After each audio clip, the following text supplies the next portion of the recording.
extra pillow on the other side.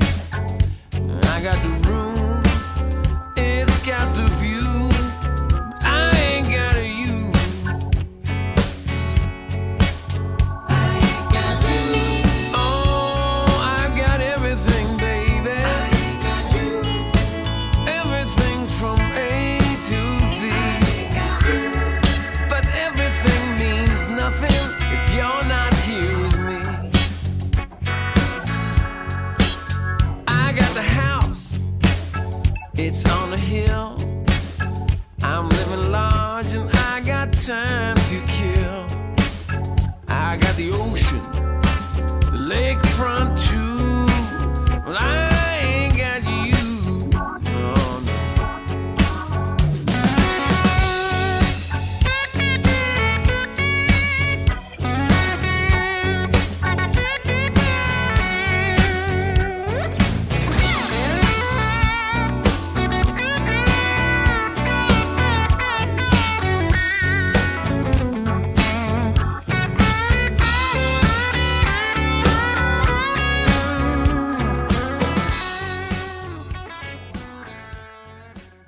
Welcome to the Friends of Dan Music Podcast. I'm Dan Miles. You've been listening to the music of Jon Herington. That was from a CD he released in 2012 called Time on My Hands. Though he's probably best known for his work with a variety of respected artists, including Bette Midler, Bobby Caldwell, Phoebe Snow, Bill Evans, the Brecker Brothers, Jim Beard, Boz Scaggs, and of course, Steely Dan. He's also a talented solo artist, so for the purposes of this podcast, we're going to be focusing on the work he's done as a band leader. In addition to Time on My Hands, we're also going to talk about his earlier solo albums and some other projects he's been involved with as well. So without further ado, let's get him on the line. Well, joining me on the phone from New York City is Jon Herington. Welcome. Thank you. Good to be here. Well, before we start talking about your music, let's talk a little bit about the musical theater gig that's been keeping you so busy lately. A show is called Hands on a Hard Body, which is as provocative as it is misleading. What's the premise of that show?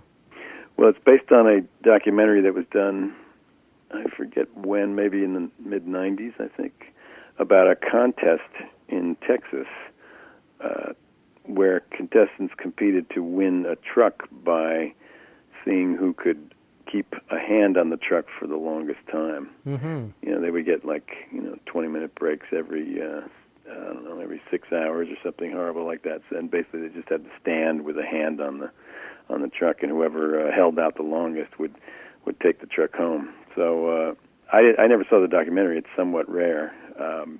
But I do understand the musical is based on that. That reminds me of that Jane Fonda movie it was set in the Depression where they had to do a marathon dance thing. Yeah, it's like they shoot horses. Right, exactly. Don't they? They shoot horses, don't they? Right, which is ironic considering what we're going to be talking about in a minute. But now, do they? Oh, yeah, right. Do they just roll a truck on stage and then have the whole thing take place at that one setting? I think that it is sort of one setting. I haven't actually seen the show because I'm in the pit and the band is kind of below the stage, so we don't really get to see. But from what I understand, the truck is on stage all the time, but it gets moved around quite a bit. I think maybe the tires are on casters or something, so the cast can kind of push it around and it moves pretty easily. So it's pretty wild what they are able to do with what seems like a very unsensational sort of setting, but they get really creative with it. So it's got to come down to the writing on a show like that when everybody's standing around with their hand on something. And the music, of course. After all, it's a musical. So how many musicians are in that pit orchestra? I think it's just 8, but there are a lot of songs, and there's not a lot of dialogue. I mean, there is some, of course, to advance the story, but we're playing a lot. The songs were written by a guy from Phish, is that right? Yeah, Trey Anastasio and Amanda Green wrote the music together, and the lyrics I think are mostly Amanda's, but maybe, I don't know, maybe Trey's involved in that too, I'm not sure. But they're both listed as the composers. And Keith Carradine's the star of the show? Yeah, he's one of the guys, and yeah, he's great. The cast is amazingly strong. They're all strong, amazing actors, and really strong singers too. They couldn't hook you guys up with some monitors down there so you could see what was going on, or? You know, the conductor has a monitor, and she sees what's going on all the time. But just it happens where I'm sitting. I don't really have a view of that one. Plus, I've got to watch. What I have is a little monitor screen that has the conductor on it, so I can follow her. But I'm a little too preoccupied at this point. I mean, once we get to know once the show is sort of fixed and we know what our parts are going to be, I'm sure it'll get a little easier, and I might have some time to pay more attention. But I think I'm just going to have to take off one night and get a sub in there and just go see the show. There you go. Where is it playing for our listeners who do want to go see it? It's at the Brooks Atkinson Theater on 47th Street in Manhattan, right in the theater district of Times Square in New York, and it is already running in previews. We're just through with the first week of previews. It's changing a lot, but ultimately it'll get fixed, and we open on I think it's the 21st of March. I know this isn't the first time you've done this type of thing. You played on Tommy and Hairspray and some other big shows like that, right?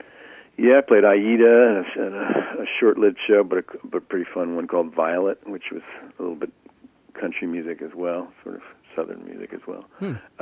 So yeah, through the years I've done my share of work in the pits. Off and on. Haven't done much for the last 4 years or so since the closing of Hairspray. I just stopped working.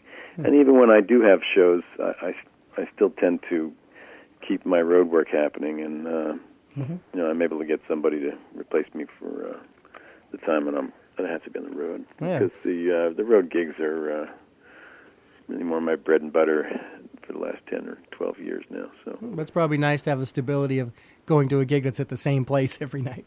Yeah, it's almost like a real job. we don't get many of those. Don't want that. Well, let's move on to the main event, which would be your latest album, Time on My Hands. And one of my favorite tracks on it is "I Hear They Shoot Horses." Just coincidentally, evocative of "They Shoot Horses, Don't They?" The rhythm of that track and all the tasty playing on every instrument is terrific. But I particularly appreciate the way the song was arranged and produced. Before we talk about it, let's give it a listen. From the 2012 Time on My Hands CD, here's a Jon Herington band with "I Hear They Shoot Horses."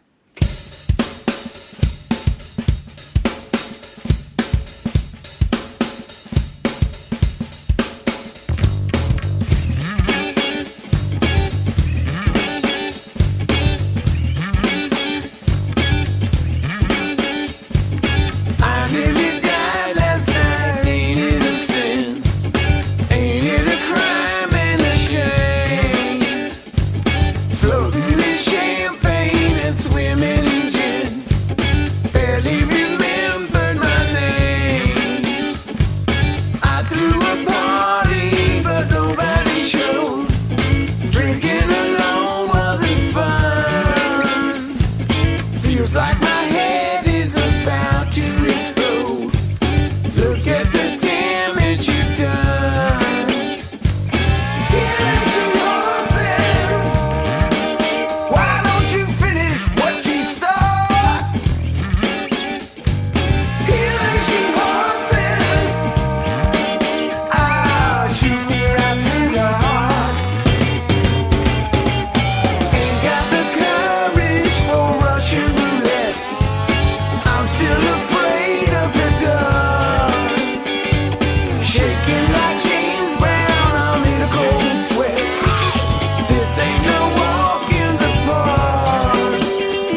Look at me now, hey, I'm living the dream. Don't make me choke on this gun. I never thought you would turn out to be a marquis de side devotee. You get your rocks off on my misery when one shot could put me away. Here at you horses, why don't you finish what you start? Here at you horses, ah, shoot me right through the heart.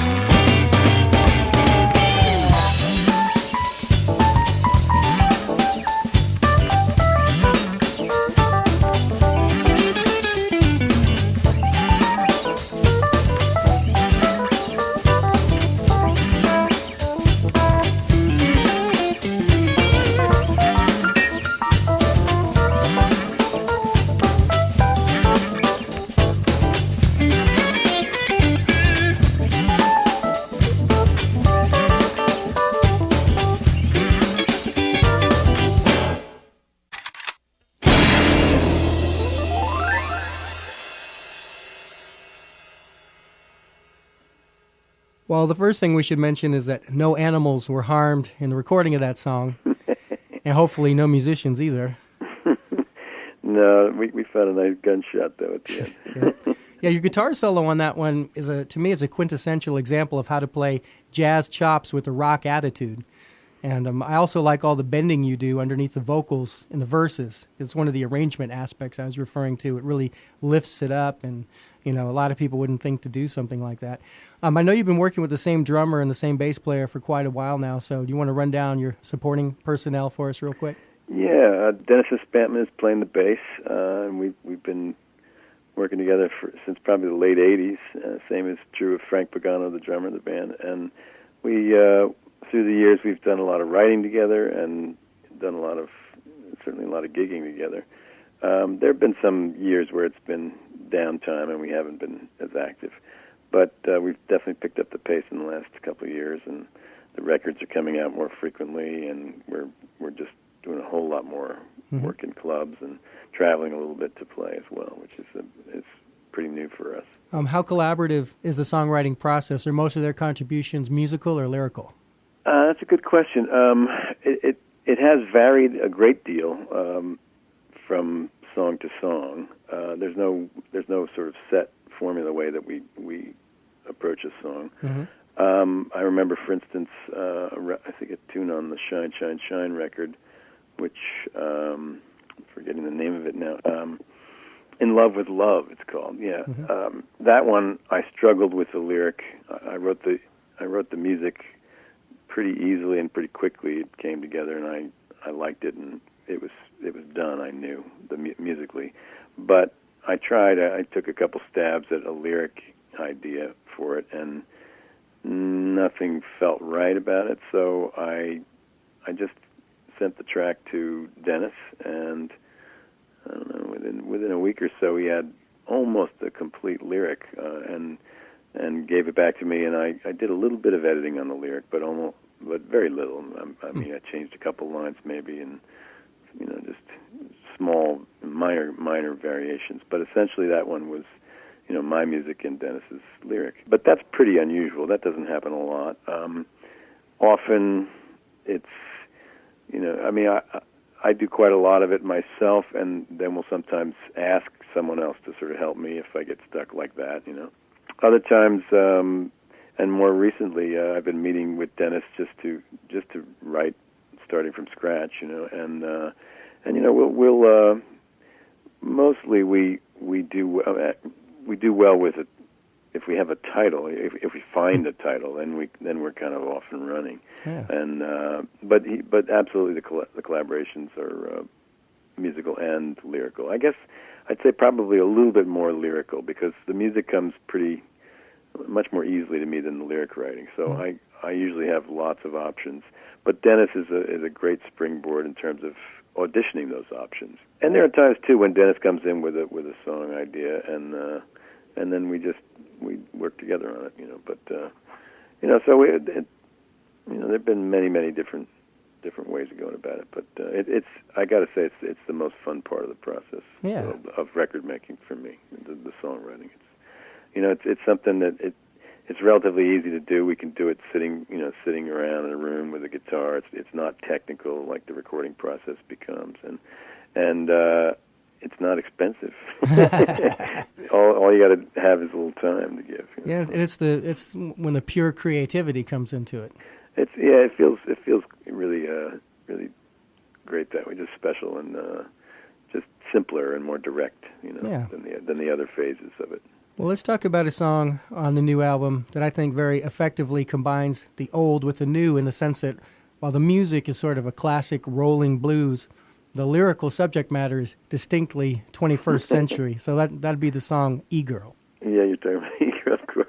Yeah, it's definitely an old. I mean, the music is sort of it's kind of a classic blues idea, and many songs, back in Ray Charles' heyday, did use that kind of device of a little musical phrase with a break for the vocal.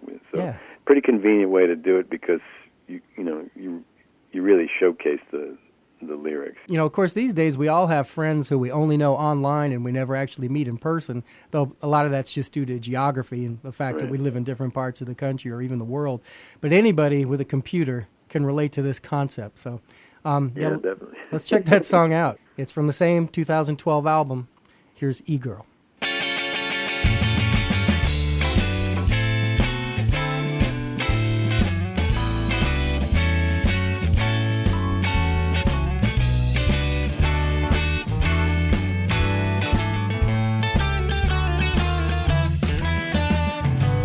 Ain't got no virus, ain't got no spam.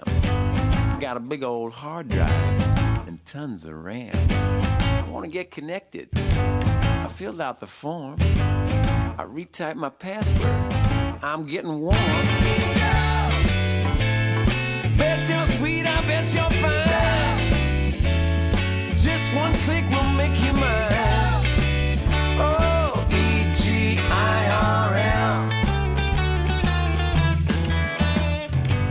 I'd like a blonde girl, or better yet, fine young redhead turned brunette. I know you're out there. I know you're fine. I'm gonna find you in that date of mine. You know you're driving me mad. Best girl I never ever had. Oh, E-G-I-R-L.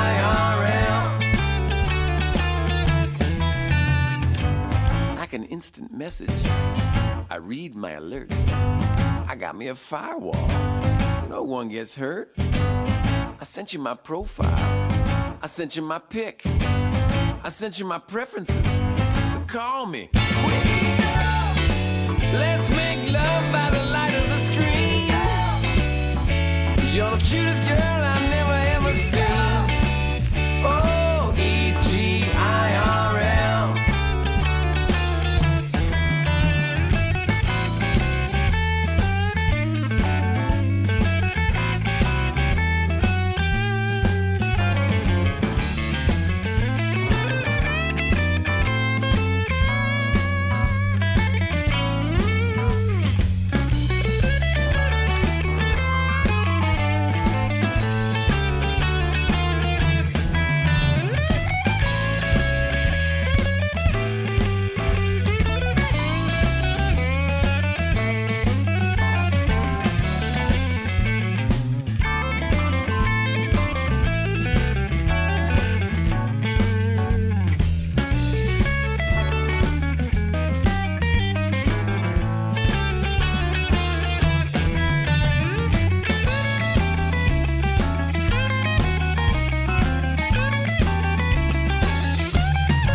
My finger, I click on your thumb.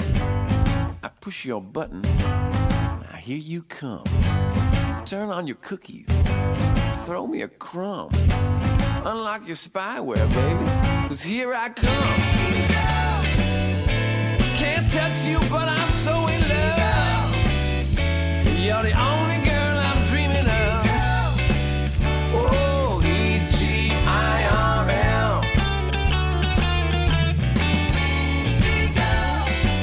You know you're driving me mad.